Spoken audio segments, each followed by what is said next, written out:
Sous la surface de nos océans se cache un monde que nous n'étions jamais censés voir. Un royaume où la lumière meurt et où la vie prend des formes qui ne devraient pas être possibles.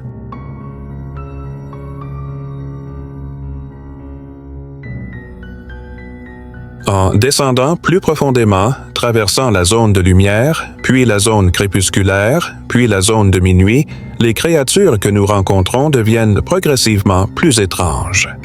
Nous avons envoyé des rovers sur Mars.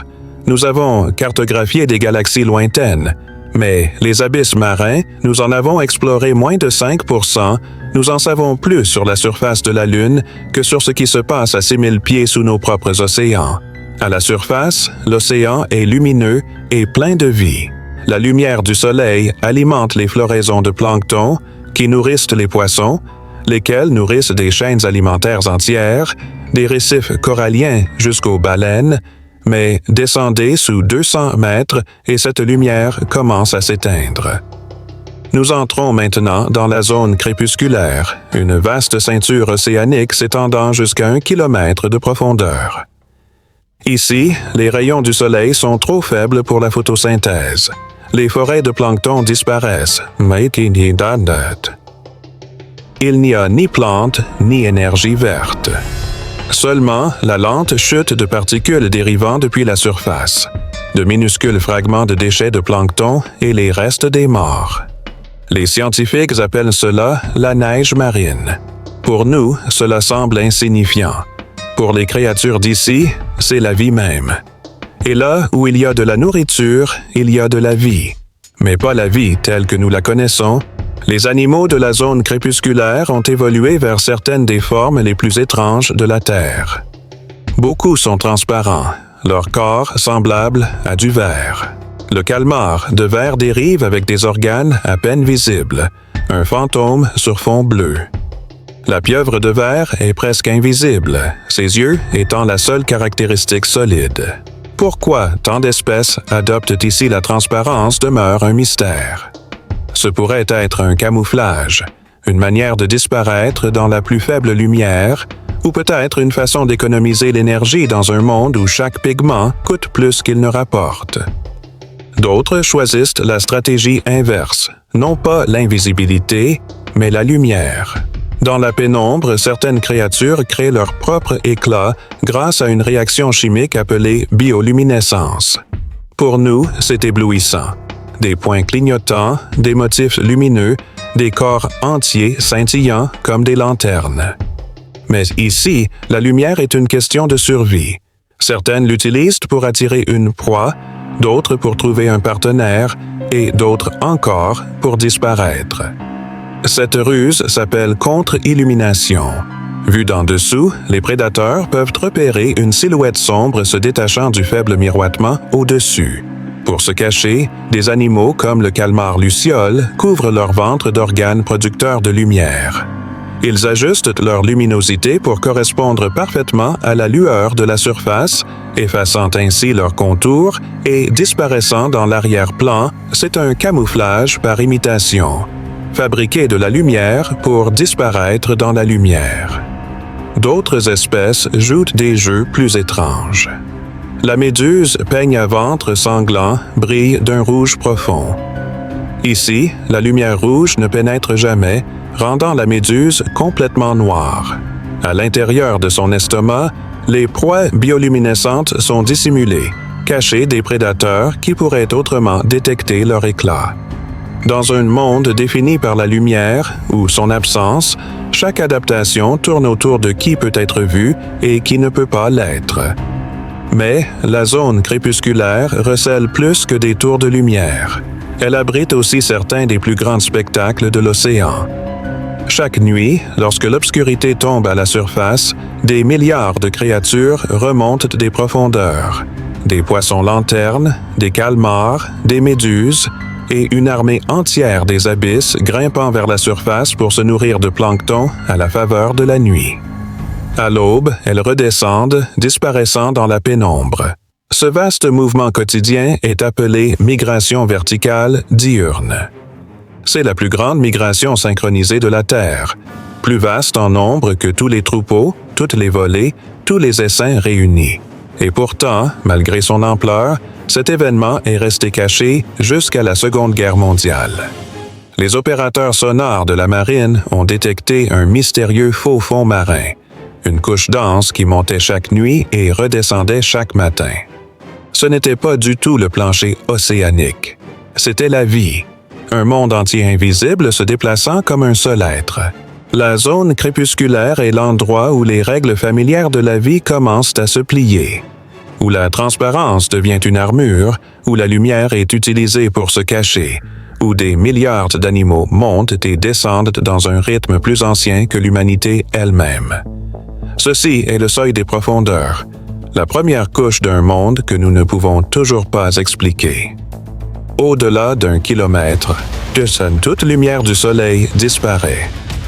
Nous avons atteint la zone de minuit, un royaume s'étendant jusqu'à 4000 mètres.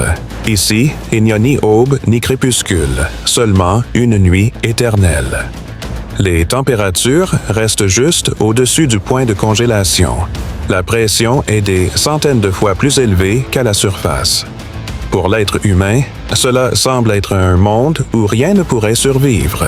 Et pourtant, c'est ici que l'évolution devient la plus créative. Prenez le poisson-dragon. Contrairement à la plupart des créatures, il peut produire une bioluminescence rouge.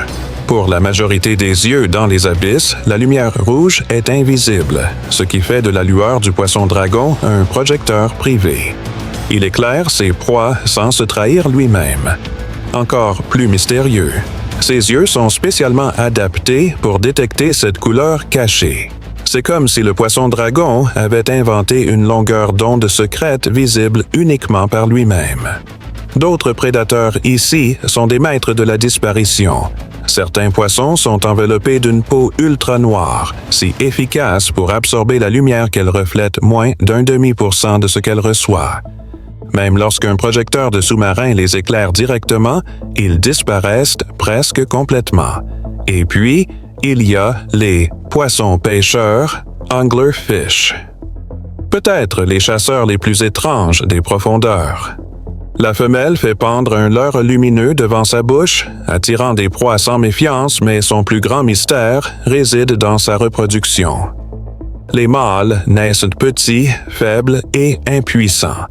Leur seule tâche est de trouver une femelle, une quête presque impossible dans l'immensité sombre de l'océan. Lorsqu'il y parvient, il s'accroche à elle avec des mâchoires spéciales, fusionnant son corps avec le sien. Ses organes se résorbent jusqu'à ce qu'il ne soit plus qu'un sac de sperme, attaché en permanence, nourri par son sang. C'est l'une des formes les plus extrêmes d'adaptation sexuelle connues dans le règne animal.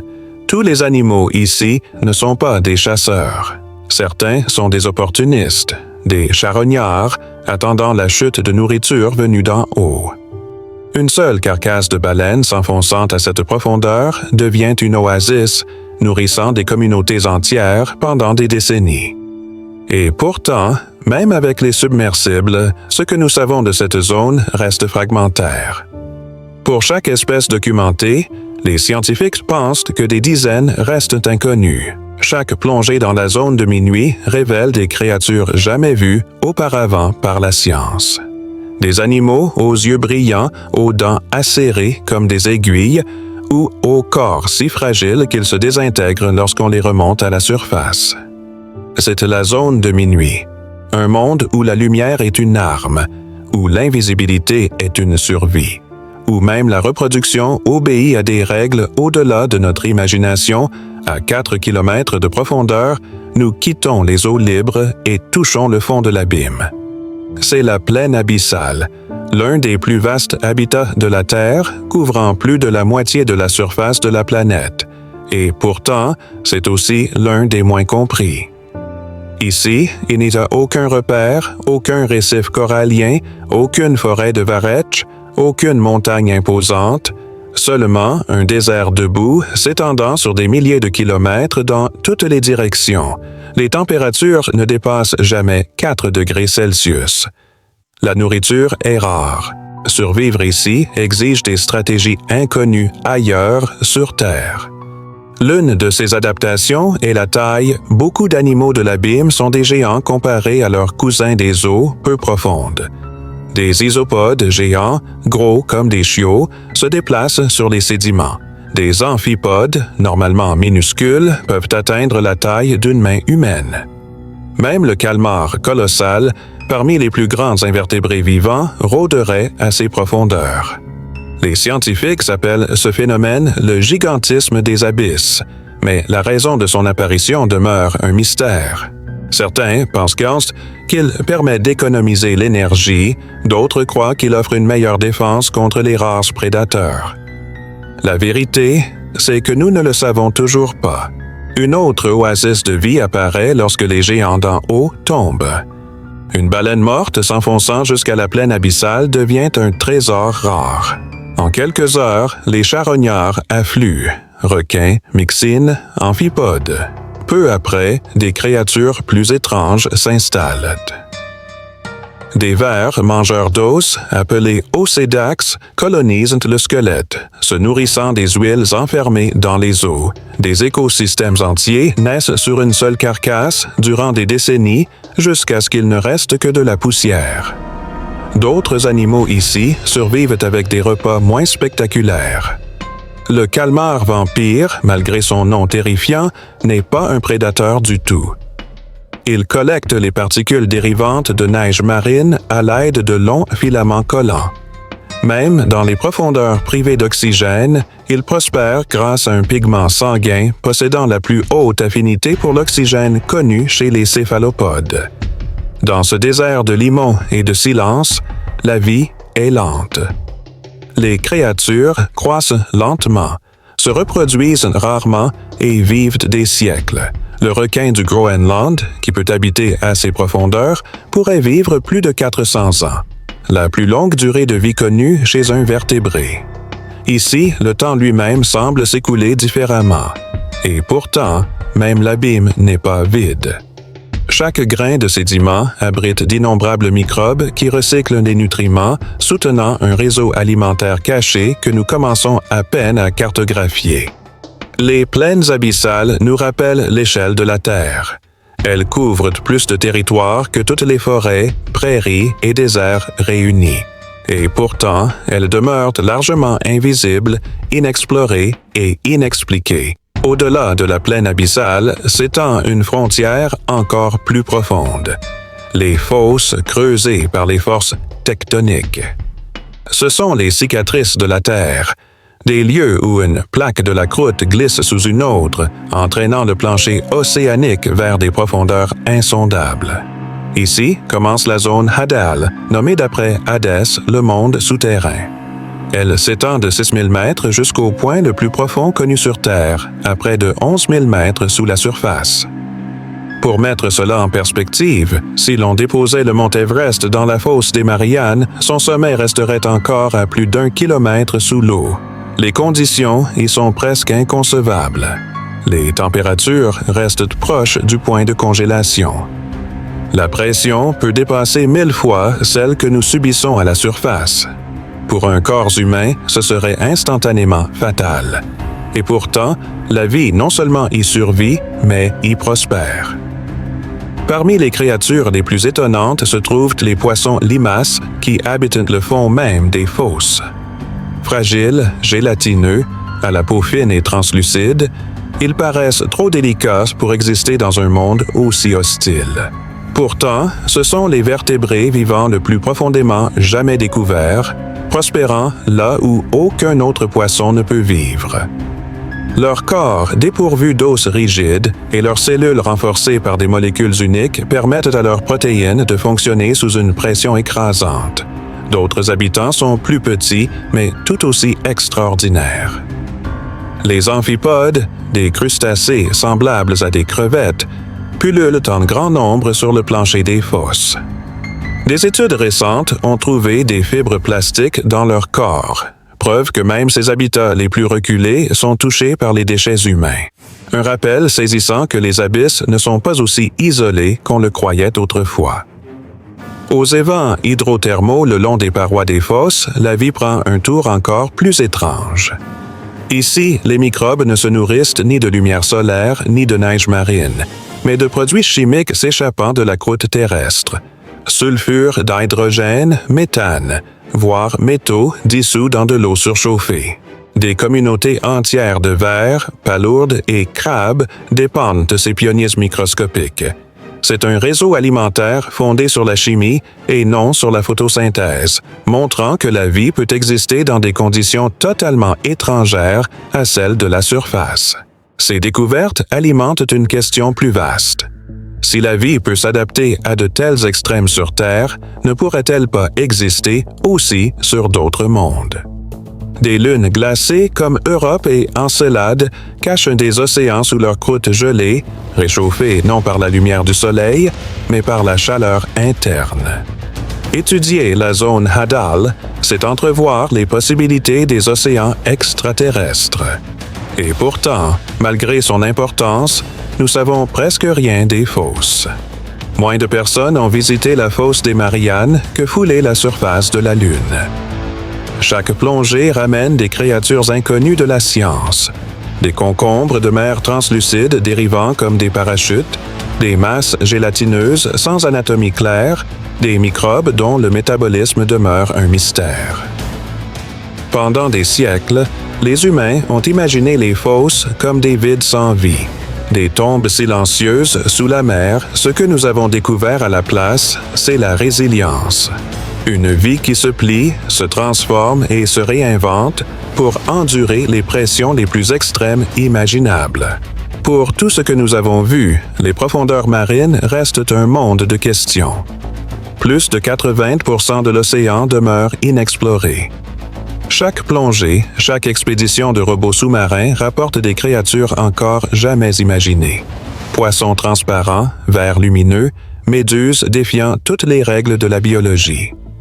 C'est un monde où la découverte n'est pas rare, mais constante. Même parmi les animaux que nous connaissons, tant de mystères persistent. Pourquoi tant de créatures des grandes profondeurs atteignent-elles des tailles gigantesques? Les isopodes géants, le calmar colossal, les amphipodes longs comme une main humaine. Pourquoi d'autres deviennent-ils presque invisibles ou se parent-ils d'une peau d'un noir si profond qu'elle absorbe presque toute la lumière? Le plus grand mystère de tous est peut-être la bioluminescence. Près des 3/4 des formes de vie abyssales produisent de la lumière, mais les raisons varient énormément. Chasser, se cacher, s'accoupler ou simplement survivre.